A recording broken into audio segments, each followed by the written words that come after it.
everyone's favourite podcast, Foxy. Here we go with another NRRRL Rap with Chris Gingy Binge and the big Fox Roberts.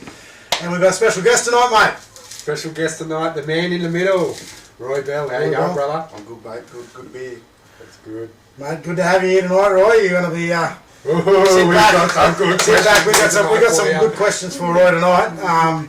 But yeah, no, look, Roy's actually the first official guest on the NRRRL Rap.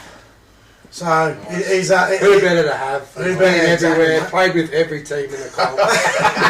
And we want to know about every team too. So have you won a premiership yet? No, not in this comp. Still chasing it. I think apart from having Roy here tonight, we've got a lot of coverage tonight on all the games played over the weekend.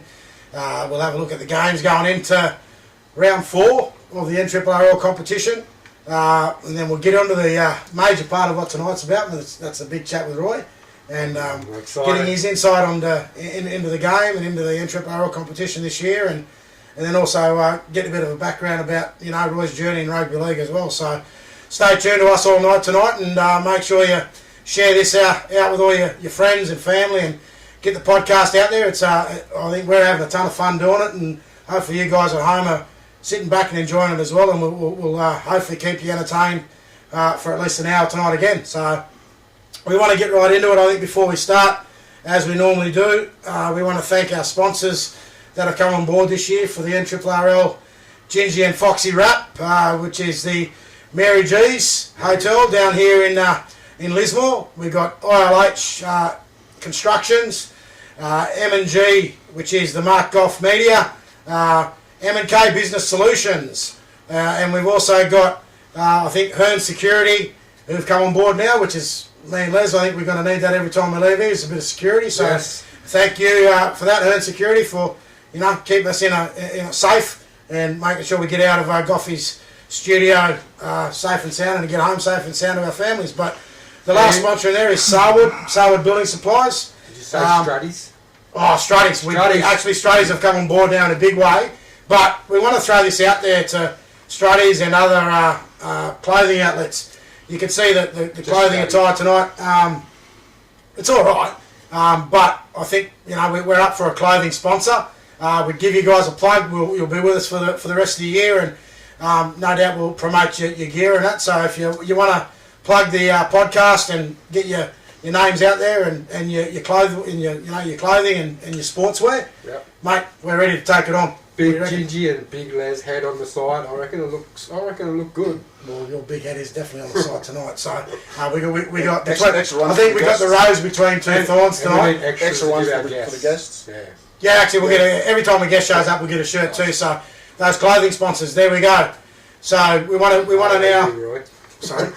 IOU, Roy. I'll leave my side for this one. Yeah, okay, yeah. So any guest that comes on, we'll look after you too with our new clothing line once it comes on board. So stay tuned to that one as well, and we'll keep you up to date with where that's heading. So Les, mate, another great weekend of footy. What do you reckon? Another great weekend of footy. Let's get straight into the casino lower game, eh? Straight into it. Let's get straight into it. All good. We've had a good look at this game over the last few days. Oh, well, at least I have. I know you haven't done that homework. You've been, focused on making sure that it gets here. So you've done your job. I've done my job. You've been chasing too. Yeah. I was worried. I tell you, I was worried. I thought he was going to set me up, but he's here. Yeah, no, it's all good. So we'll get right into the casino game, as Les said. Casino and Lower Clarence down at Yamba. Mate, the way that game went, as I said, the game got away to a good start if you're a casino supporter. I think the way they started the game with Eddie Walker-Williams jumping out of the blocks, setting up with some really good shape, punched out the back. Casino scores the first try, and noticeably when they did that, when Eddie Walker-Williams' back was turned to me, I noticed he had a number 6 on his back, mate.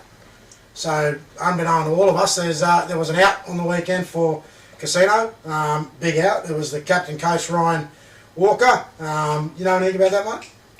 I think it's just a little niggling injury he had. He just wanted to have a rest and get it right, and hopefully he'll be back on the paddock this week. Okay, well, I'm going to follow that up myself. I'm going to give Cody's other brother a call. You know, he's always good to spread the news on how the family's injuries, inside info. Hey, Roy, Cody's other brother. If you don't know who that is, stay tuned. You'll work that out sooner or later. But he's a good bloke, and he's good with that info. So, mate, the way that game went, it looked like Casino started that game well, as I said, jumped out of the blocks really well. They looked like they were going to set that game right up for themselves to you know, play a really good solid 80 minutes. But then the Lower Clarence boys, mate, they decided they want to come back. They played a bit of footy that I think Casino weren't so much ready for. And I think Lower Clarence this year, mate, they're going to catch a lot of sides unaware this year. I think their forward pack is really, really good.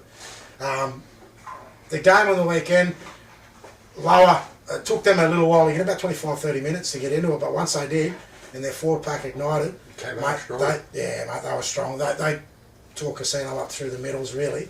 You know, there was a couple of soft tries there, I thought. You know, the Lower Clarence dummy half, mate, he was really, really good. And, you know, backed up, and you mentioned the number 7, Roy, the half back down there. Do you know anything about the? I don't know too much about Lowe this year. I do know that got a good source from a few good mates down there that everyone's happy that A-grade footy's back on in the Clarence. You know, they've been getting pretty good numbers at their home games, and they got every grade this year too, mate. Good for the comp. It's good to see, isn't it? With all teams back on board. So. And they've got every grade, as I just said, mate, back in the competition this year down lower. So that's also including a women's tackle team. They've got 5 grades. 5 grades. They've got 5 grades down there in the Clarence. Mate, these clubs that are pushing out 5 grades every week. The numbers they're getting at training has been pretty impressive for me. That's good. Yeah. But as I said, mate, look, they... what did the score end up in that one, Chris? Mate, the score in that game, and I think it was 20-14 or 22-14.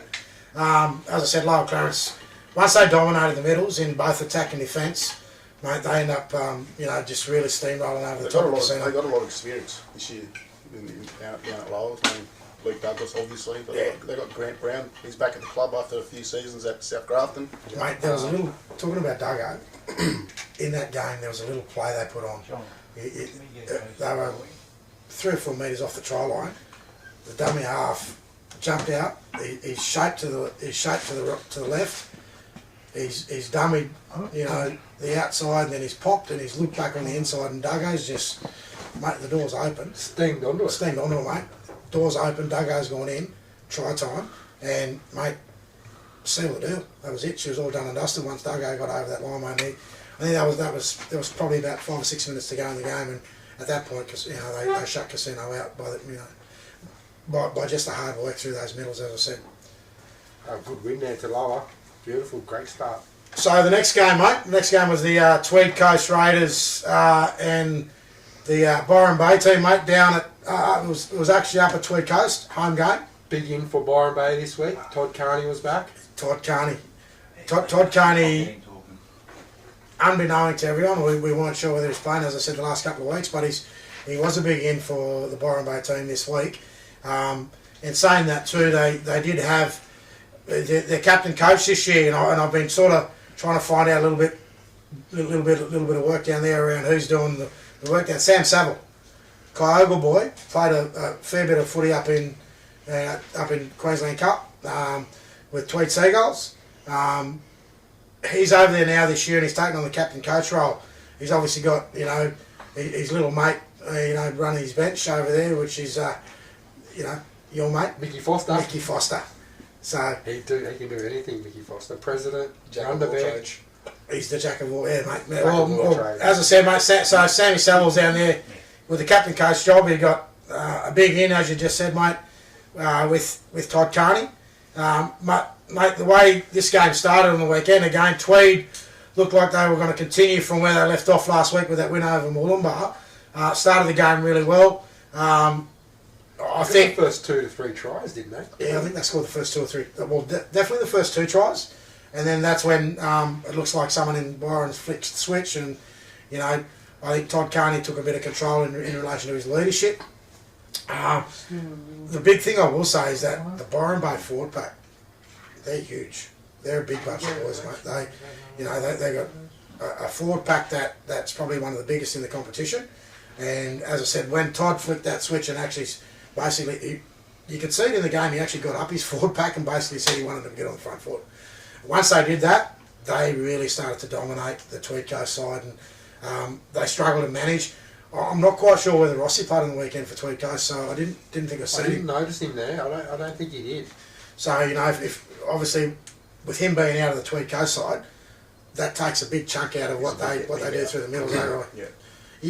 You I don't know, when you've played for Taberlin, I think Rossi's played a couple of years of this year and last year. Yeah, and he's also played with Boggles in the big knockout, so and great player. What's your take on him, mate? Oh, he's a great player. So never let it down, does his job, turns up. He's Very played a bit of professional cup as well. He's played a bit of cup this year too. Yeah. So, you know, he's up there playing some cup with Tweed Seagulls in the Queensland Cup. So, as I said, mate, the Tweed side started great. Byron Bay, I said, once they started to decide when they wanted to play the power game through the middle, mate, they just took that Tweed Coast team on up the middle, and mate, doors opened up, and I think they started to set some really good platforms, and then on the back of that, you know, Todd Carney, you know, on a good roll forward, he'll tear any team apart. So, you know, I think Byron Bay ended up running out winners in that game. Again, it was close, 20 to 14. So, you know, it wasn't as open as probably the way that the game went, but I mean the way that the game finished was closer than what it started. So, you know, well done to the Byron Bay team. That I think that puts them 2 wins on the trot now. So I think they've had 3 wins in the competition and 1 loss this year. So their season started on a good note. What were you talking about, Byron? Byron Bay. Yeah. Had 1 draw with Mooloolaba. Oh, they had a draw. That's right. Yeah. There you go. So Hard to beat. I mean, going off the back end of the season last year, and they got a bit improved this year. As these weeks go on, they start getting finding their feet, don't they? Yeah. So it'll be interesting to see how these teams start to go in the next couple of weeks. The big thing about the Byron team, and I know there's been a lot of talk over many years. They have these blokes that come from the Tweed down all the time, and you know, they'll train 1 or 2, not 1 night a week sometimes, and whatever.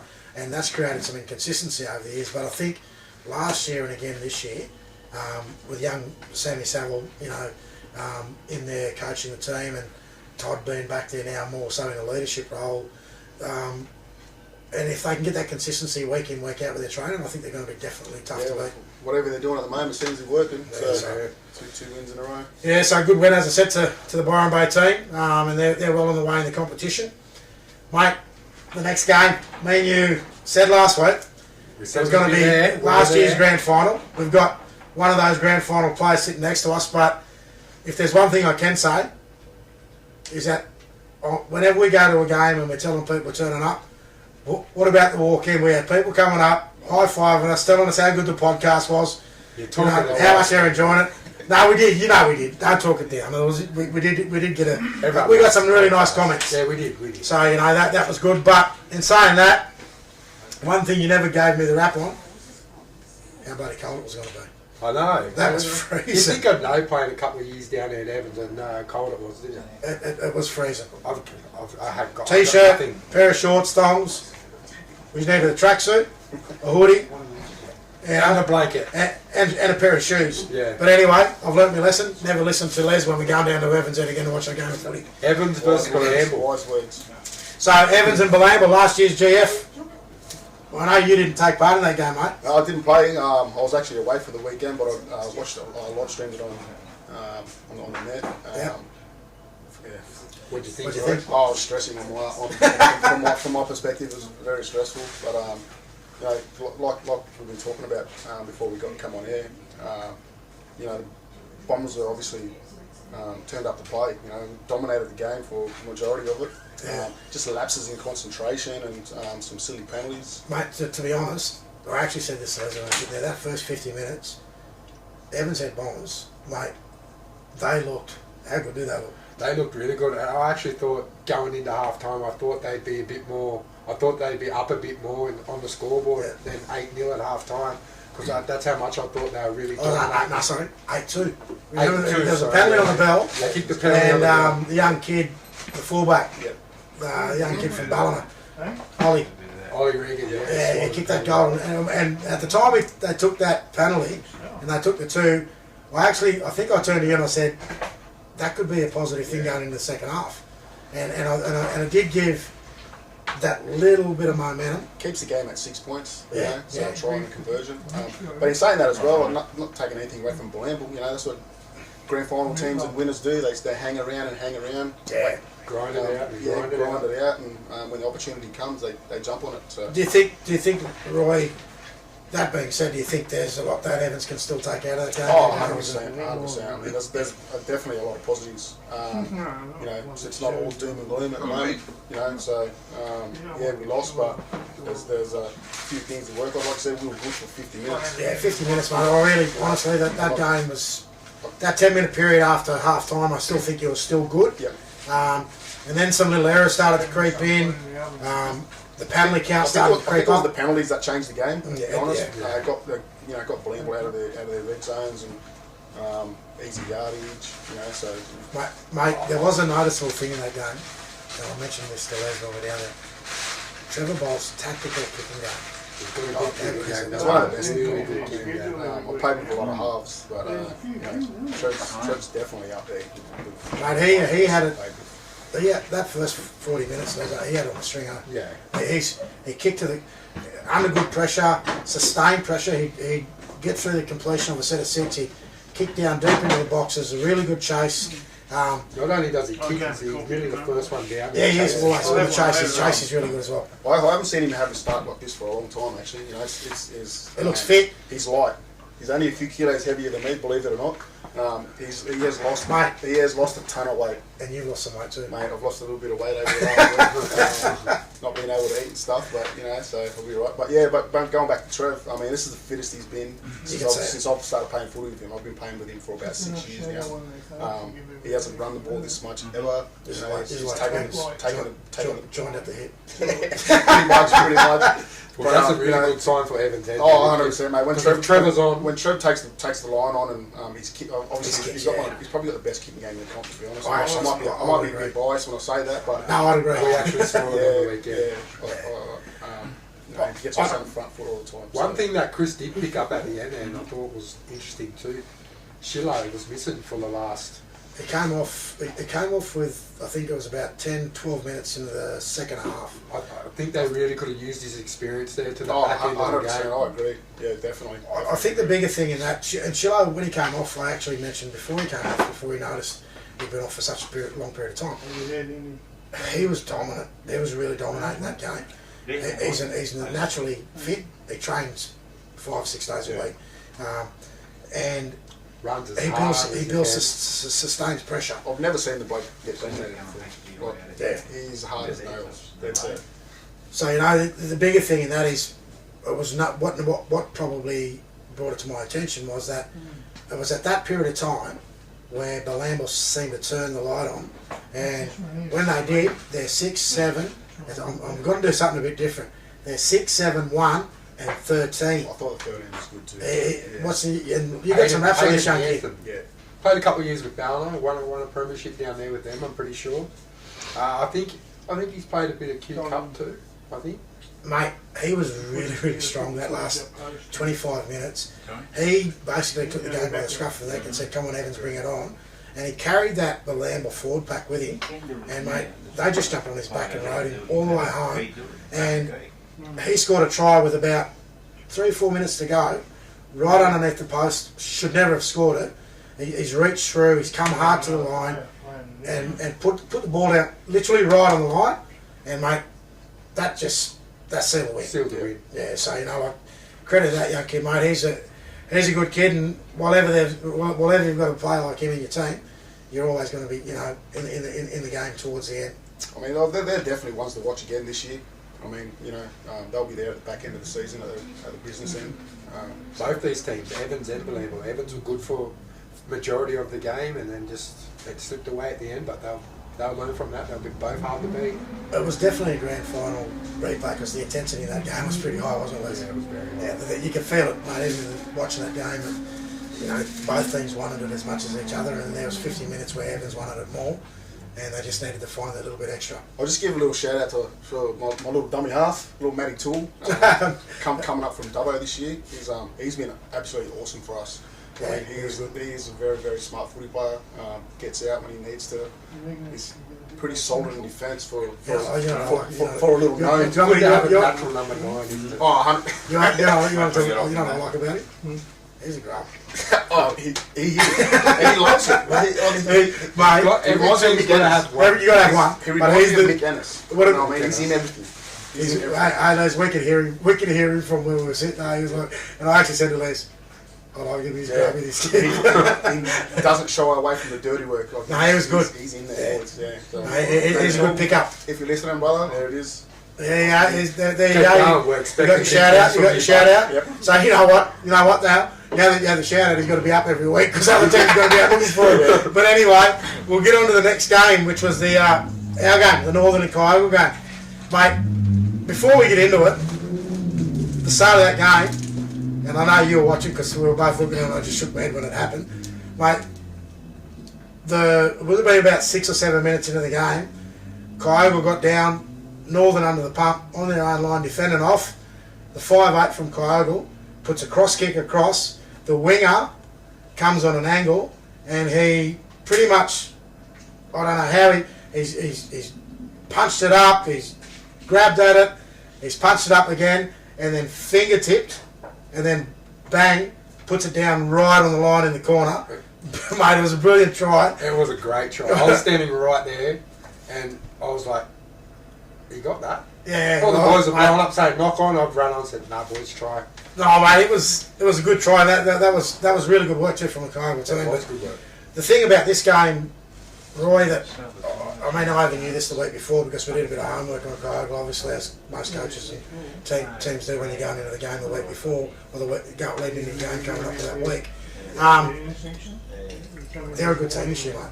I think so as well. I actually watched this game as well. I was at my mum's house, had nothing to do, so it was a Sunday. I was just kicking back, so jumped online, watched the boys. I thought Northern played good in patches. When they started completing their sets, that's when the tries came back of those, you know. So, But that Kyogle team, mate. Oh, mate, I think Kyogle, they're always tough. Yeah. You know, like they breed footy players out there. Yeah. And they're tough guys. Mate, I think Woodsy, I had a chat with Woodsy after the game.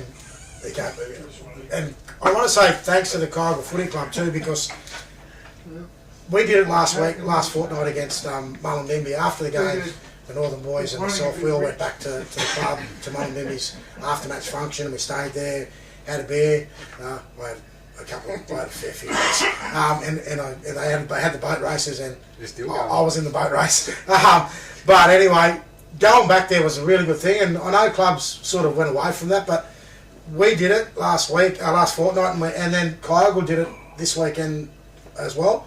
Last weekend, sorry. They came back to our pub after the game and had a few beers with the boys, had a bit of a feed and a bit of a yarn. It was good. I think we need to get that back into the competition where clubs actually pay their respect to the club they've played, win, lose or draw, and you go back and have a beer and, you know, get to meet up with the opposition players and get to know some other teams and other players in the other towns that we're playing against as well. It's good for the comp and good for each team, isn't it? Yeah, so that was good, and to the Kyogle boys, thanks for that, mate. The boys and Woodsy, we really appreciated the effort coming back for a couple of beers after the game. But getting back to the game, look, the Northern team, we grinded well. We talked about we want to be a team that grinds well this year, and we've been working our butts off to do that. And it was great for me to see that the game plan that we want to go into this season is actually started to play itself out. So the boys stuck to the game plan.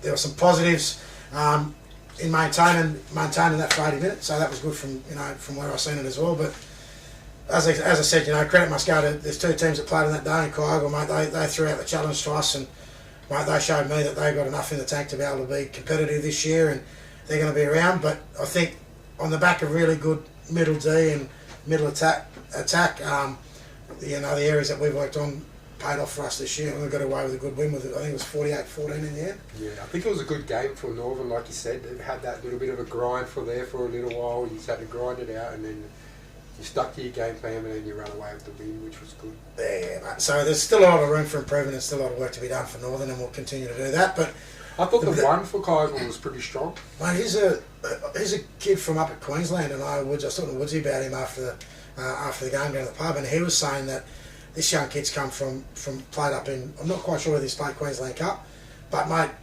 he's got to be the the biggest He was a fullback. handful. He's strong. He's huge. Like He was hard to put down. he was bigger than some of the forwards they got. But he's a good touch with the ball. Mate, he's running. He's strong. He's a strong I like kid. his positioning. Yeah, fullback. You don't see it much from. Coming from a fullback. You know more than us. Yeah, definitely. You know, like they don't put enough emphasis on your positioning as a fullback, and I thought his positioning was pretty top notch. Yeah, no, that's good. Yeah, no, and I'd agree with you, Roy, in that part. But I think the one thing that I want to take away from that game, or not from the game, but from the club's perspective, mate, we had 5 teams playing on the weekend. We had Ladies League tag, followed by an under-18s game, flowing into a ladies tackle game, and then into our reserve grade and first grade fixtures. So 5 games on the one day. Me and Massive you, day. massive day. Me We and were Les from 7 till 7 6. till 7. Seven We did a till 14-hour stint, me and Les on the weekend, but And they say bush footy's dying. I mean, oh mate, it's Mate, and then we back it up this week with another 5 game. over casino. nice. Yeah, but what about the crowd? How good was that crowd on the weekend? The Kyoga supporters really came out on the weekend, and I think that was appreciated by the Northern supporters as well. The game was played in good spirit, and the supporters were supporting in that way as well. So, look, you know, for us it was a great day for our, you know, not just the 5 games, but we had 5 wins from 5. First ever, I think, for the Northern club to have 5 from 5. And so that's good. It puts the club in a good position, just from a camaraderie point of view, and you know, pretty happy with that. And it's a good result for the club in the end. Yeah, that's good. Let's move into this last game There's game. one more after this. Before we get it, we got 2 more. Then we're going to get into Roy's. You're like, oh, we got 2 more. I want to get into Roy's interview. Yeah. So let's get quickly through the Ballina and Brothers game list. Yeah, so I thought this was a pretty tough game with Ballina and Marsh Brothers for the first half. It was pretty close. It was 12-6 at half time. You know I'm going to be critical. I know you're going to be critical. That first half was boring. Sorry, guys. I'm just being honest. I mean, you could It take was boring, but it was a tough game. when I say boring, just mistake riddled. Yeah. There was drop balls and you know, silly penalties. There were push passes. I know from the Ballina, you know, coaching staff, they would not have been happy with that performance going into a halftime break, 12-6, with the team they have. And Roy, you had an opportunity to play against Ballina around round 2. Yeah, round 2. I actually only played about 15 minutes of that game. But mate, we had a talk before the podcast tonight, and you had a big say. Yeah, on the well, Ballina team. I went back after I got out of hospital and actually watched the full game. I mean, we were obviously in the game, and it was a tight game. I think it was 4 points or something they beat us by. But I actually went back and watched it, and Ballina looked good. I mean, you know, they've had like last year they were going through a bit of a phase of rebuilding. Some young guys coming through, and then you know, a lot of those guys are in their 2nd and 3rd year now, and really playing some good footy. I thought, you know, Ballina was definitely better than the year. Yeah, mate. No, I think that. Judging from me, I think I like the look of them. Yeah. Well, the first half never, as I said, never got to any great heights. You know, Marsh Brothers hung in there though. I know I in the said it was first a half. boring game, but I don't mean that in a negative way to the 2 clubs. It was boring from the point of view of the amount of mistakes that was in the game, which stop start. You know, no team likes playing that sort of footy. But from what I got I know, Les, and you always up me about this, right? About my inside info. Okay, but I did get some. So from what I'm hearing, based on that first half effort, the Ballina team went into the sheds at half time. The coach was the last person in there. The word that I'll use is animated. Animated. There are other explicitories that I could probably use. We'll stick with animated. The coach, Barnesy, we both have had a lot to do with Barnesy, and we know when he gets angry, he knows how to give a good spray, doesn't he? Yeah, he And does. apparently, the spray was top notch. 10 out of 10 for Barnesy's spray at half time. Because what's happened is, the Ballina footy team came out in the second half. They reacted to that. They went back to the game and executed all their plays, played a really good forward structured, you know, sort of a game through the middles early to allow their outside backs, which their outside backs are pretty handy. And then they basically dominated that whole second half. Nothing like a good kick in the bum at half time from the coach to get you moving into gear. Remember, So, remember my blow-ups when I was playing at Northern? all time great days, those ones. Oh, not only They'll froth out. what about the training sessions after the blow ups? Used to love those. Used to love them. I will say one thing about Ballina coach Greg Barnes is he is a really good coach. He really studies his opposition and he really knows what his opposition is going to do. So it's a good insight for the team to have. Yeah, Barnesy. Well, there's a new one, because as a player, he never did any of that. Well, he's been very successful as a coach too. I know he has been. He's coached some really good under-18s teams down at Ballina And first grade. teams. And he's won a crap load of premierships. So, you know, he's probably one of the Ballina masterminds from a coaching point of view. Well, yeah. He walks away, he goes away sometimes. He has these little hiatus. He goes away from the game. You don't see him for a year or two, He just and then he pops up. Barnesy's back. He's back, and when he's back, Ballina's on. Are they one of the teams that's undefeated so far? Yeah, Actually, they will be. They are. Yeah. They're leading the comp. Whatever they're doing, yeah. I mean, you know, it's working for them. So, but like I said, I'm really impressed by some of those young guys. They end up running away. Their defence in the second half was top notch. Yeah. Brothers never scored a point. Yeah. It's 50 to 6. 56. 50 to 6. I'll give. 56-6, I'm pretty I think sure. so. Or 50 to 6 I or will something. give Zachy Beecher a rap. 56. I mean, I think he's the best player in the comp at the moment. Mate, I've been are giving you him watching the that same same stuff we've been watching? Yeah, Because he's been good, eh? Yeah. I think he's like bringing the ball back. It was like very similar to Ollie Regan when Yeah. he was at Ballina. You know, but I think you know. They seem to definitely have the best an, player in the comp at the moment Yeah. for me. they seem to have a bit of a nat. Ballina always produces good number ones for some Yeah. reason. You know, going back in the day, we had Sean Murray. Not that, you know, he came from the Penrith system, but he was a good number one. Johnny Walker. Johnny Walker. What about Johnny Walker? Played fullback for Ballina when he was with us. Yeah. We were talking about that Is the other day. Zachy a natural fullback or he's played? Mate, He's played Hooker, both he's He's played hooker. Yeah. He's played hooker most of his junior career. Look, his old man was a hooker, and I know his old man's probably a little bit like me. You train your boys when they get older to try and play in the same position. Yeah. But Zach is out of the... Mate, I'll tell you, I watched him last year for Tugan. First time I'd seen him probably play at fullback, but mate, he's read on the game. I think he's found his The call. way he brings the ball back, he plays with urgency. And if there's one thing me and Les can tell you about Zachy Beecher, from the minute we first met that kid, and when we got him, you know, down at Ballina, and he was a young fella coming through, Maxie's young bloke. Mate, that kid always looked like he was on happy pills. He was always full of beans. Mr. Energetic. Energetic. Like Maxie. Like Maxie. He's not the biggest guy. Chip off the old block. Well, he's not the biggest guy in the world, but I tell you, he's decisively strong. He can defend, mate, can he? yeah. You throw in a hooker like Yeah. Mickey Dwayne with him, Yeah. they're on, aren't they? Yeah. So let's get on to that last game, Les, which you no doubt had a look at, which was the Coogin and Wollongbar game. I actually didn't have a look I at know you this did, one. that's why I said it. You got to give him one job. This was the only one I didn't have a look at. But I did. lucky, my right hand man did. I did. So look, I think looking at this game, mate, it was the first half tight, mate, really tight first half.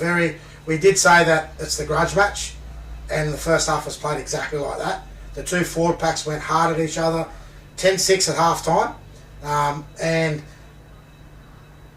at that stage, I think Wollongbar was still in the game. They were playing some really good footy. And again, whatever happened at half time, Coogins gone out and flicked the switch. And I've been waiting for this for 4 weeks. So the Coogin team, we all know what they can produce. We all know what they can bring to the table. The first 3 weeks I've been wondering where that's been. But I can tell you this, after watching that game, I've seen them, they're back. Well, I was opposite to you. I was thinking, after the first 3 weeks, I was thinking, Coogins gone. And then you... Very dominant this weekend. performance, mate, in that second half. It wasn't a high-scoring match. I think their game ended 24-6 in the end. But the work that the Coogin team did, their forward pack, the Zebra brothers, a lot of their tries, Roy, you've seen a bit of this game too. Yeah. A lot of their tries, mate, they scored, I think, 2 or 3 tries under that post. Yeah, I mean, Playing through middles. Wollongbar were a bit, well, surprisingly too. Like they're normally pretty solid up the middle, but Coogin, they found him out and rolled through him. And the Wollongbar club, I mean, I think the round one we gave them a rap, and then the last 2 rounds we sort of said, hang on, something's not right. We sort of had we talked about Joey Besgrove, the hooker. You know Joey Besgrove. He's not there this year. He's a big He's down playing in the Newcastle competition this year, right? a big loss for him. So my take on Joey Besgrove was he was the glue He's the plug, that held all their forwards Definitely. and their middles together, and they just seem to have lost that. No, and that's not dishing on the nine they've got now. He's a young kid that's been coming through their Big grades. shoes to fill though. But it is, and you'd never think that taking one player out of a club would make such a difference. But the last 2 weeks I've seen that, and Joey Besgrove's not been there. I'm not saying that they can't improve over the coming weeks. I think they will, but they've just got to find their niche without him. I think you're going to start in the next coming weeks. See Coogin actually produce some good footy after that win on the weekend. Yeah, they will. I think they've got a bit to prove after. The bigger thing that and you know why I think you're right. After every try was scored, that whole 13 blokes out on the field, mate, they were tight. Yeah. They came in, they weren't high fiving, they were in tight, and and you could see they were hungry, and they wanted to set they wanted to set the record straight. Here we are, guys, but we're not away. We're not gone by the wayside. We're here in the competition. They're another big team as well. Sorry? They're another big team as well. Yeah, huge. They've got some size, so. Yeah, so that's the rounds. They can play a bit of footy too. Yeah. Like they got offloads. They got Caleb Zeeble, arguably one of the best players in country rugby league. So. So that's the rounds, Les. In the round, I think it was round. And Mullumbimby had the bye. Oh yeah, they beat the bye. Yeah. So there you go. So well done to the Mullumbimby Giants. I think that puts Mullumbimby up the ladder too this year as well, because they've only had one loss this year, so they're doing quite well as well. The first 4 weeks, mate. What do you reckon? it's been good. First three Enjoy it? rounds have been good. Yeah, There's been some good matchups. Again, Local matchups Yeah. already playing. we talked about the NRRRL, and again, I'll give a plug to whoever done that draw, mate. Every week's a good week in the NRRRL at this stage, and I think that in itself just tells a story of where the competition is. And Roy, I picked up a bit. You said you've been down to Sydney. You watched a bit of footy down there on the weekend as well. And one of the comments you made earlier is that the standard of competition here in the NRRRL compared to a Sydney competition. It's definitely not as strong as I thought it would be. Down in Sydney? I mean, yeah, well, those big guys can play footy, but I think the standard for me up here is it's really tough this year. Really big. And it's getting. I mean, we probably say it every year, but it's getting better and better. And the comp's getting tougher and tougher. And all credit to the organisers and every team. I mean, they're pulling some good players, and the standard of footy is Definitely. pretty top notch. So there you go. Credit to the NRRRL for the way that they're administering the game here in the Northern Rivers. Credit to the guys that are overseeing the game as well, from our referees right through to the committee of the NRRRL. You're all doing a great job, and I think you just keep it going, guys. I mean, it's a great competition, and I think everyone now. Definitely the way, the amount of hits we're getting on the podcast, everyone's very interested in what the NRRRL is doing this year. So, there's a plug for the NRRRL committee. We just want that All-Star game. We're that All-Star game. Mate, we talked about it last week, and I'm glad you've raised that. We can talk about that with Roy, but what we're going to do is now, before we finish off... I'll get into the draw for next week, Okay, and then we'll get into Roy. Yeah, okay. What do you reckon? Yeah, okay, let's have a go. So round 4 games coming up. We've got the Casino Cougars up against Northern United at Casino. Yeah, it's going to be 5 games. League tag right through. Yeah, 5 games. League tag right all the way through. It's always another another big match game. with Northern and Casino. Yeah, Ryan will be back. He'll be back. You watch. Ryan will play that game, and the trial game we had against Casino this year, it was tough, so I've no doubt this game is going to be a tough one as well. Ballina versus Lower Clarence at Ballina. So Luke Douglas up against Ballina. This could be the gauge for Lower. It'll be interesting to see where they're at. I know, So I think they'll be up for the challenge. They've got some good young players in the club this year, and a couple of those guys coming from South Grafton. Do you think Duggo will be going into this game going, okay, guys, he'll have everyone up? Oh, he'll be keen. But in saying that, do you think this is the game where Lower Clarence really sort of say, well, where are we in the competition? Oh, 100%. They'd be silly not to. Playing the current leaders. We're a month into it now, so everyone should be finding their feet. Yeah. Next game, the Bilamble Jets up against Marsh Brothers. Bilamble at home.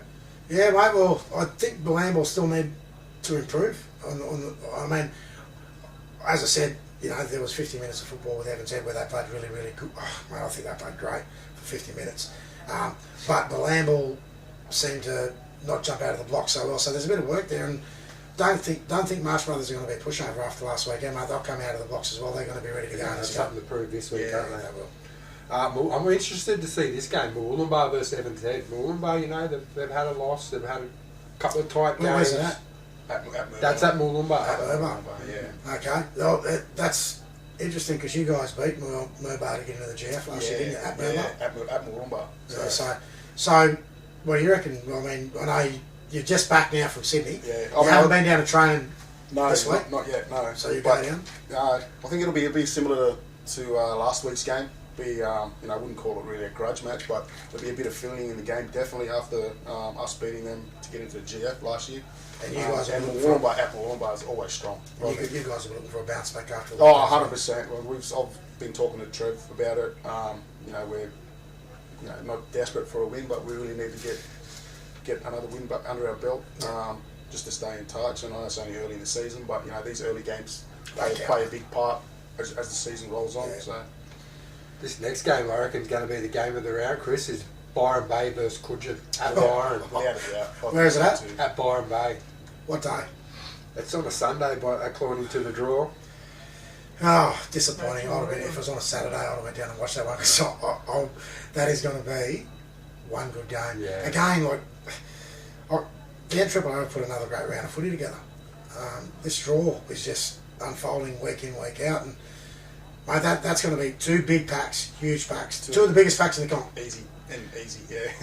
And they'll be bashing each other. Toddy Carney, pressed the button last week and ignited himself into the game. The Zeeble brothers will be, out there to lead from the front, but they can play like a 5'8". They can hit you on a 20-metre pass on the chest if you're a winger. So very talented. But a bit like Les back in the day. Bit like control ball. Yeah. So that would be a game. So get yourselves down to Byron Bay this weekend to watch the Byron Bay team up against the Coogin Hornets. And is that finishing out? Who's playing the bye? We've got Kyogle versus Mullumbimby on the Saturday. Oh, is it? That'll be a tough game at Kyogle. At Kyogle. That'll be a good little game too. Yeah. Mate, I can't wait to watch that one back. I'll come out in droves out there. Is that on Saturday? It's on a Saturday. We'll have to work out what we do. It might be a night game. It gets pretty cold. We're freezing out there. You're by yourself. Yeah. Okay. I'm a Bar TV. I'll definitely be tuning in. And if you need a commentator over there, though, I might come over here. I'm up for another paid job. It's too cold. We do really great commentary. Goffy will tell you that one. And Tweed Coast have the bye. There you go. That's round. So that's round 4. That's round 4. Round 4 fixtures. Oh, there you go. I made a mistake. I said it. I thought it was round 4 last week. So it's round 4 this week. Round 4 this week. There you go. My miscalculation. Now let's get into the good part of it. Hey. I'm ready for this. Let's grill the man. Let's see how we go. So Roy, great to have you, mate. Good to, and your commentary throughout that first part of our podcast has been really helpful, and I think your view on the game and the way you see the game. A job here, Roy. Yeah. We're always, if Les is always out, we can always get you in. This will be a paid gig soon, so we'll see how we go. The more sponsorship we get on board, for the podcast, the better it's going to be, and we can move forward and make it bigger, better. And mate, our media team, Mark Goff Media, what do you reckon? Best in the business. Best in the business. Best in the business. So, mate, again, as I said, thanks, mate. You've had a long, extensive career in the NRRRL. You've played over in Group 2. One of very few players in our competition that could probably lay claim to fame of playing NRL footy. You had a stint down there at South. Mate, where did it all start? I actually started playing footy pretty late. I had my first competition game when I was 12, 13. I started playing footy. Most people are playing at the age of 5 and 6. Yeah. So that's an interesting. Yeah. So I was actually a lover of golf before I started playing footy. So really. Yeah, and the only reason I started taking footy a bit seriously is because I started making rep teams as a young kid. My mum told me she didn't want to drive me to golf and then the footy, 2 trips in one day. She gave you the ultimatum. So I had to choose. Pick one or the other. Obviously, I grew up in a footy mad family out at Tabulon. Idolised my 2 older brothers. I thought. Yeah, Turtle Divers, mate. Yeah. Shout out Tabulon Turtle Divers. But I idolised my 2 older brothers. In my opinion, probably better footy players than I was, but my work ethic and dedication and I played stuff. I played with one of your brothers too. Yeah. Mate, he was phenomenal. To be honest, mate, I know you played NRL, but mate, he had the potential. 100%. And he had the potential Definitely. to not only play NRL, he had the potential to play 150 games. Yeah, That's how good he was. 100%. So you had some good people to look up to. Yeah, you know, obviously, my dad was the coach out there growing up. Coached my two older brothers pretty much their whole footy career and that. So I was pretty lucky to be around footy, you know, since day dot. So that's where I learned, you know, I learned to play the game by watching it, not by actually getting coached as a young kid. So yeah.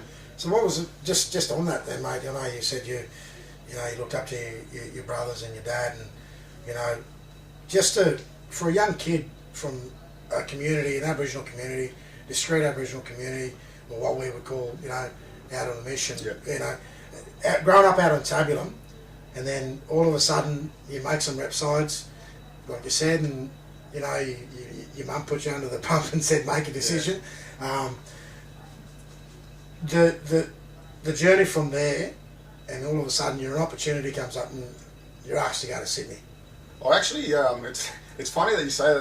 A lot of people find this very hard to believe, but I had no aspirations of actually playing in the NRL as a young kid, you know, because I just never believed that I'd make it, because I was, you know, just basically because of how big I was, you know. So the way it came about was like I didn't move to Sydney with a footy contract or get scouted by anyone or signed to any management or anything like that. I finished high school in 2002, and obviously spent a bit of time in Sydney growing up, and my mum's side of the family lives down there, so just wanted to get away from Tabulum. So I moved down there with my uncle and my aunties and that. Did a bit of work at as an AEA and a teacher's aide at one of the schools in Redfern while I was playing park footy for Moore Park. Magpies at the time, but they're known as the Broncos now.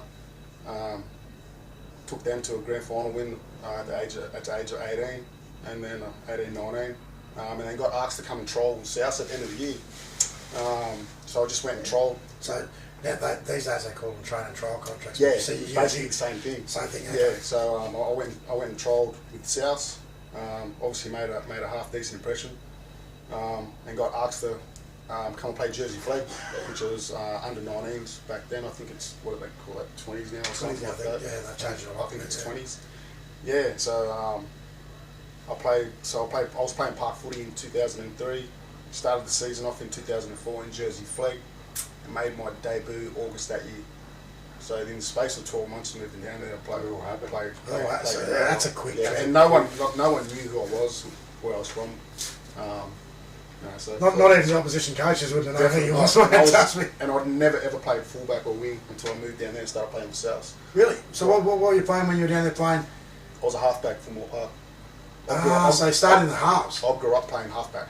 Okay. Never ever played fullback until I was 18. And all of a sudden you're at the big show playing in a different position. Yeah, I mean it was pretty surreal, you know, when I think about it. I think at the time when I made my debut I was 63 kilos. I was the same.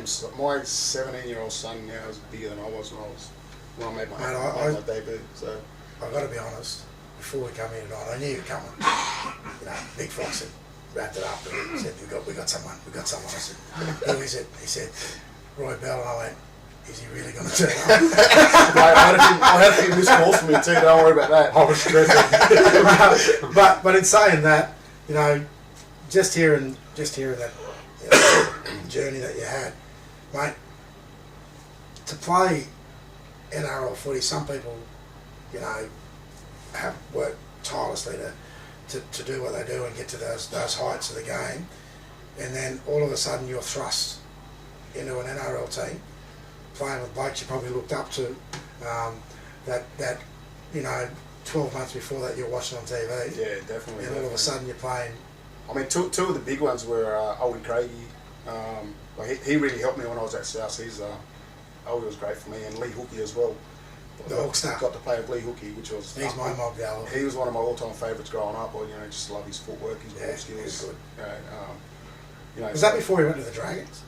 Or was he at the Dragons and came back? No, he was actually South first. I think he was at Then he went to the South, and then he went to the Dragons, yeah. So It's good you had someone that you looked up to there? Yeah, well, helped you along the plus way? like our families go way back as well.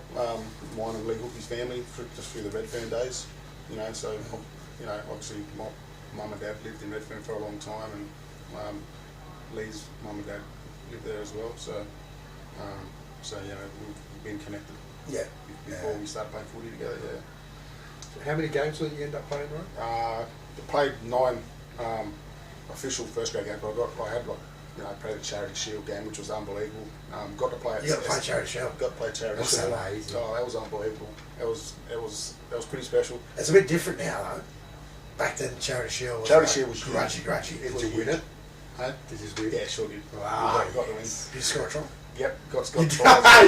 But the game that stands out for me the most is I got to play at, there's two actually. I got to play at North Sydney Oval as a first grade. I got to play against actually another Tablin boy, Albert Kelly, which was pretty special. We played against each other at the top level. So he didn't even know I was playing because I got called in late that day. But and got to play at the SFS as well, that was crazy. Mate, pretty crazy. as I said earlier, when Les told me you were coming in and we're doing this, interview with you tonight, it would have been about 2 o'clock today. I watched your highlights package before you played down in Sydney. It's on YouTube. Oh, the boys kill me. Mate, check it out. It's always up in the group chat. I'll tell you what. It's always We'll up get in the Goffy group chat. to plug that into this conversation in the background, mate. For that amount of games that you played, that highlights package is probably one of the best highlights packages I've seen. It had a big mark, didn't it? Oh, mate, it's unbelievable. I mean, I don't think I could not believe you. you'll never ever see another professional rugby league player under 70 kilos. You know, the way the game's going now. But you would never have known. Like, you barely see 70 kilo player playing park footy these days. You know what I mean? So I didn't realise What that. young Jaden Campbell is. I think he's actually. I think he's above 70. Yeah, I think he's Wouldn't be much he's above close it. to Wouldn't be much above it. close to 80. Yeah. So, as I said, your highlights package, mate, I thoroughly enjoyed it, and I recommend anyone that is watching tonight, get a chance, jump on and have a look at Roy Bell's highlight package on YouTube, and I'll tell you, you actually get to see something really special. And if you're a young kid aspiring to go to that next level, whether it's rep footy, whether it's club footy, or whether it's NRL, it just shows you the hard work and effort. I think especially if you're one of the smaller guys, because if you get disheartened and playing against big boys, I remember seeing an interview by Gordon Tallis, and he was asked who's the hardest player he's ever played. He said Jeff Tootie. Yeah. So it's not always the big guys that get accolades and stuff like that. So It definitely made it. I mean, we all know that Tootie was one of the best. He seen him play with tough, bandaged up. Stitches out, blood everywhere, just kept getting up, kept knocked down, kept woken, kept getting up, so, no doubt, Gordy was a little bit over some money with that call, so, just going back, looking now at your, I think Les mentioned it earlier, At the moment I'm shooting. you've had a long and extensive career in the NRRRL, you've played with a few clubs, there wouldn't be too many clubs you haven't played for. I made my debut in the comp here in 2002, believe it or not. At my place, on the back veranda. Hang on, So a few moons ago. 2023. It's 2023 now, so So, in that, Still playing first grade footy. yeah, mate, that's unbelievable. But I mean, just going back, looking at some of those clubs you played for, obviously you've been over at Casino, you went pretty close to winning the premiership there. yeah, that was a great year because that's when myself and Trev Was there, that's first year together, first played together. I don't I know think you played up how at Moomba. picture Up at around. Moolumba, yeah, and unfortunately the game was called off due to unfortunate circumstances. But in saying that was the first time Casinos was in that position for close to 20 years. So it wasn't all. It was in all, it was a pretty successful year for the club in whole. So Mate, you came over in 2009 Where's mum? Put mum on. and took a bit of a risk, a major risk, new club in the competition, Northern United. for me, it was a no-brainer. Though I was like, obviously you were the coach at the time. We sat down and had chatted, a couple of months prior to it, and as soon as I got asked to come and play, I knew I wanted to represent Northern. I was, obviously what's wrong with for a number of years as well, but I recall, I was probably the first player to sign with Melbourne. He actually was. So it wasn't about. You definitely was. It wasn't about who else was coming or this and that. I was just happy to represent. So. And on the back of that, What's wrong with Bay? I suppose what you've talked about around being involved in the game and jumping on board in a club like Northern, first year in. Where at? A lot of people Why? didn't really have very high expectations of Where was that Donna? year. They thought we were just going to be one of those teams that made up the numbers. Our recruitment drive post-due that year was pretty... we had to throw the net out because we had restrictions on us here that year where we couldn't take, no more than one player from each club in the existing team. We, had the same in every grade from reserve grade right back down through to under 18s, which made it a little bit difficult. But we put a group of players together. I'm not going to put up with that shirt. You got impact. You got an opportunity to We'll pick play him up with tomorrow from another school. bloke that had a stint down in South Sydney in Toosamora. Yeah. We actually He doesn't played stay there, some Chad. first grade footy together while we were Pick him there. up. Pack a bag for him. He's like I talked Well, mate, about you Trevor have to being tell one of the best Roy halves not I've to played retard. with. Mickey Moran, he's up there as well. Probably one of the Where are best you at? defensive halves too that I've played with. Great Alright, tackling bye. technique, timing, everything. He's not the biggest bloke in the world, but puts his body on the line for the team. We had another little legend. I think he became the highest try scorer in the competition that year. In Freddie Fruit. He was actually at South the year before I got there. Fred was. So, Really? Yeah, but I didn't know Fred until I played with him at Northern. But when we got to know each other, You're a lucky man. he was at South. he was at South in 2003, and then I got to South in 2004. So, yeah. But going back to that season, that was probably one of the most enjoyable and memorable seasons that I've ever had. Still to this day, even though I've made the grand final. Obviously, last year was up there as well. But every player that just I the talk feeling to that played year. in that team always says that's the best year of Yeah, football like being they've an had. inaugural year as well, and the calibre of players that we played with, and the experience we had was unbelievable, So I'm gonna and back we're that. still I'm gonna all- back- Sione on the wing. Sione time out. biggest wing you've ever Biggest seen. wing you've ever seen. Hey, but listen, you know what? I lay claim to fame in this one. I was the first coach in the history of coaching, because they weren't even doing this down in the NRL at the time, to pick a 105 kg winger. Big boy. Big boy that could run like the wind. Mate, 3 years after, every NRL team are picking 105 kg wingers, run like the wind, strong blokes, and I was going, I did that. But it worked for us that year, and mate, I'm going to back you up in saying that that's probably that actually was the best coaching experiences I've ever had in coaching footy, because I just the think work ethic. when you hear the backstory about how hard, the founders worked to put that club in, and the amount of years that was, the work was put into it. I mean, it wasn't an easy road. No, it wasn't. And there wasn't a lot of people that actually wanted Northern in the comp back then. So to do what we've done, and still to this day, Northern be up and running and being there's still a successful team in the comp. I still hats off to all the volunteers and everyone at Northern. I still say there's two really crucial parts of that grand final that year. Mate, and I'm going to say this bit too. Was that the biggest crowd ever It was huge. in an NRRRL grand final? I think they were all there to watch me play Reggie. You played for Evans that year, eh? The Bombers, you won the grand final. Yeah. Definitely the biggest crowd I've played. There was over 5,000 people. It was huge. Maybe more. It was huge. That's the big. I've never seen a crowd like that down at Lower Crouch in my life. But mate, to walk out when these blokes walked out to the Pretty game, emotional. down the staircase from hell. And everyone in that crowd, I bet they weren't disappointed after that game. That game went down to the wire. The two crucial points in that game is, I still today believe that Willie Hammond Don't kicked talk that about the goal. I still today believe Willie Hammond kicked that goal. One flag up, one flag down. Referee calls no goal. And Brownie's field goal did not go over. Grant Brown. You tell the truth. You even told me it didn't go over, Brownie. So anyway, but it was a great game. I think it was one of the best grand finals this competition's seen in my time. But going back now, mate, last year, I want you to run me through that run from Evans Head. The run you had. Oh mate, I've never had a run like it.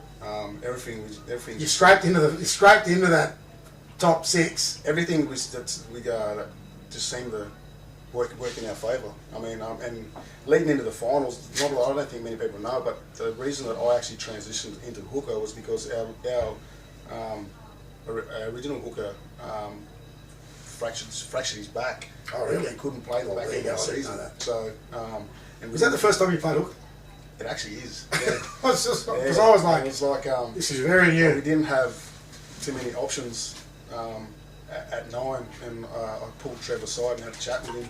Because Mikey Kelly was starting to play some good, confident footy. You know, I mean, he's a good footy player, and I had a chat with Mikey as well, and flew it up in the air about him, you know, playing the back end of the season at 6 and me moving to 9. It seemed like a good, obviously it worked. It was a good fit at the time for the club. You know, we weren't the biggest team. We weren't the most, you know, talked about side, but you know, we got the job done. And just seemed to find a way to win.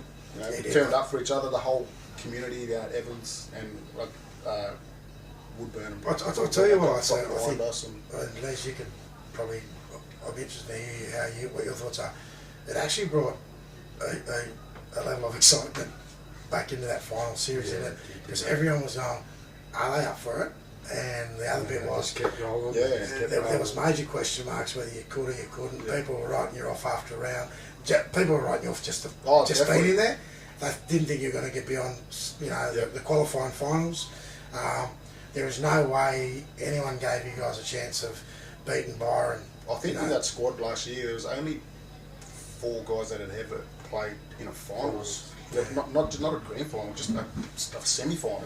You know, a lot of boys hadn't even played finals footy before in their life, and they, you know, credit to all those guys. They handled themselves really well. Mate, credit to Trevor Bolt too, mate. That was his. I think his coaching effort last year to try and keep you guys together, and then get you into the headspace that you were in, leading into that. It's like you were. For me, it felt like you were going to the game, and then you were doing your jobs, getting it done. And then you'd be locked away together. The last month of footy was, you know, really gelled and became, you know, obviously we're all good mates now. It's a big family down at Evans. So I thought one big in for you there in the finals time was young Michael Roberts. Oh mate, I think did he miss that first game against Byron? Yeah, and then he came back the next week, and I thought he was strong. He actually played the whole final series with a bad knee. You know, and I was a bit weary of, because he's obviously signed with the Dolphins now, and he knew that at the time as well. I was a bit weary of, you know, I was in Trev's ear whether it was worth him playing because it could risk, you know, obviously his future. Young fellow as well. He was only 18, still like he just came out of school, just finished year 12, you know. So, but he was awesome for us. I mean, he's matured way beyond his years on the playing field. So he's at the Dolphins this year. Yep, he's at. I think he's playing Colts at the moment. So, but he's had to get his knee fixed, didn't he? Yeah, he sorted that out last year, so he's just started playing again. Okay, well, that's good to hear. Yeah. As you said, I totally agree with you. I think he's got a ton of ability, and I think he's got a future in the game. And I think if he's got the right supports around him, mate, he can be anything. I mean, you know, he definitely comes from good stock, and he's a footballer through and through. So he's just got to make sure he does the right thing. Yeah, 100%. Tick all those little boxes, like you said. When you know, going back to your career, it's about making sure you tick all the boxes along the way to get to where you want to be. Yeah. So before you get to this last one, Benji, good, you go for it. I want to ask you, Roy, while everyone's there watching, There you go. who's the best front row you played with? And I want you to be honest as well, but don't say it because someone's listening. I need you to be totally honest. Totally honest, I'm because only joking. I'm not. Big fella on my left's definitely Up there? up there, top three up there for sure. Just the amount of minutes to be able to push out and mill. You know, I'm just finding out how tough it is now, and I'm probably a couple of years away, well, a year or two away from retiring. You know what I mean? So it is tough in there. And playing hooker last year, I've just found a Different game. a new Do you appreciate forwards now? Oh mate, 100%. There's so many times I wish I was a winger. Well, I'll tell you the thing is, I'm glad to hear you say that, because you know what us forwards always think about? We wish we had your speed. We wish we were 20 kgs lighter. And we wish we could run like the wind. Because I say this all the time, and I know me and Les joke about it, but if we had all those things that I just said, we probably could have played NRL. I wish I had my speed now too. It's like a couple of knee recos and getting a bit older and stuff. But How is your body? How's your body holding up? it's actually pretty good. I mean, I was struggled a bit last year just with my knee and that. Played injured most of the year. It's a bit sore. I had a bit of cartilage damage and stuff like that. But I've started to do some load management and stuff like that, and it's working. So Do you think starting late? You mentioned right at the start of this interview that you started playing footy when you were 13. Do you reckon if you started playing when you were 7? Because I've seen this in a lot of players, whether it's country footy, whether it's NRL. There's a lot of young kids that start when they're 7. They go through their systems. They work their way and progress their way through the grades up to rep footy, and then potentially to, scholarships and all that sort of stuff. By the time they're 19, they're either carrying a lot of injuries, or they've had some, a rough run with injuries, or they're just over it. I think. So do you think starting late was good for you? I think so. I actually do think so. I probably would have got bored with footy, to be honest, if I would have started at 6 or 7. As you get older, you realise too much footy's not good for you. Yeah. You know what I mean? And if you learn that at a young age, you're already head and shoulders above everyone else, So Yeah, that'd be my advice in that as yeah, well. definitely. I totally agree with you. So, how old are you really? We won't ask that. How long do you think you have left in you?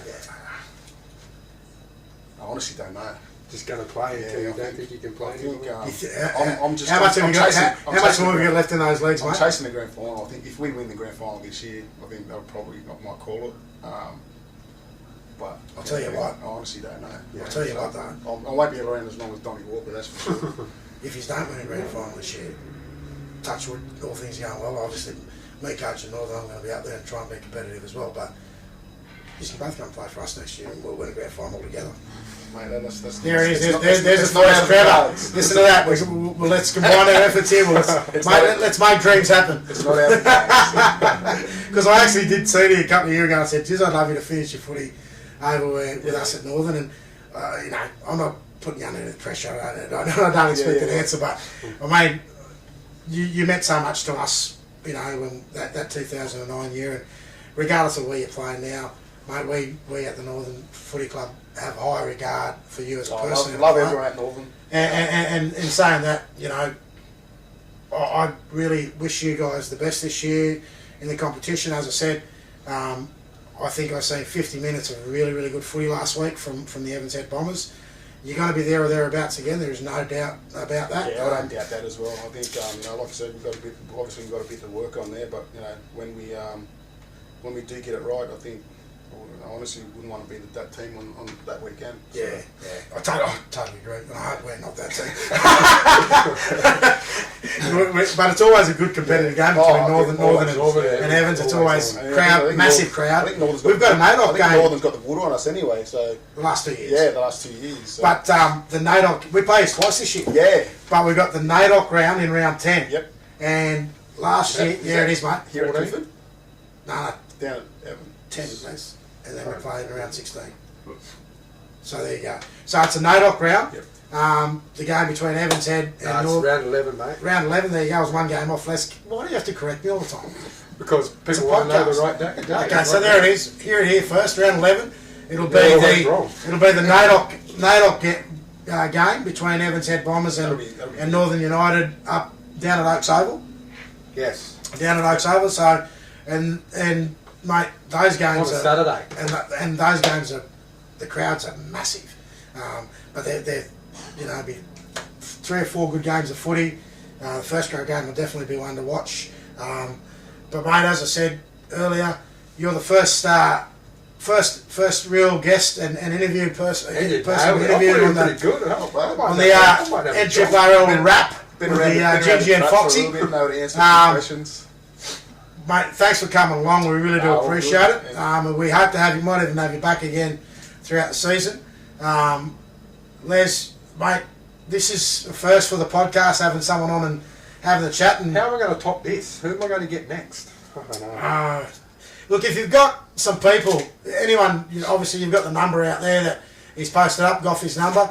Any suggestions that the viewers have of people that you might want to have a yarn to, or get some, find a little bit more about the player or the person, whether it's a coach or an ex-player, a current player.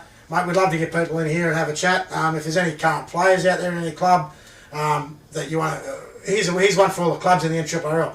Nominate a player from your club that you'd like to come in to the Foxy and Gingy NRRRL Rap for a yarn, and we'll hit them up and get them in. Actually, that's actually Les's job. That's probably a good way to do it. Yeah. So throw the nominations out there, guys. Get those people on board, and mate, this program and this podcast is getting bigger and better every week. And now we've had, the apparel sponsorship. We're putting it out there, Strutty Sports, any other apparel company. We also can wear, we wear suits if people want to sponsor us with suits. We do shoes as well.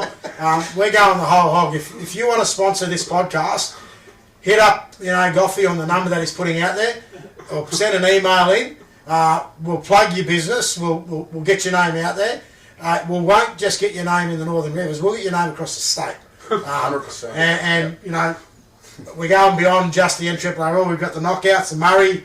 Actually, we're going to get you to come in and talk about the knockout again this year. Yeah. We're just going to we'll have a Roy Bell knockout roundup of both the Murray Carnival and the Koori knockout, because this year they're played on different days. Yeah. And I have no doubt Roy Bell will be playing in both those carnivals. We'll see how if his body allows We'll it. see how the body is at the end of the year, yeah. But honestly, it's been a great night, Les. It's been fantastic. This has been good. How good was it? I really enjoyed it. With Roy Bell. Who Yeah, else to kick it off with? It's been fun. I was a bit nervous coming on. It's it's fun. It's good. I just want to plug one more sponsor too. Han, Super Dry GF, gluten free. Han, you need to tap into it and listen. The more you tap into this and your sponsorship, we'll drink even more of it. So, Hans, Super Dry GF, great beer. And that, Les, I'm leaving you sign off tonight. And that's the wrap for this week. See you next See you week. next week.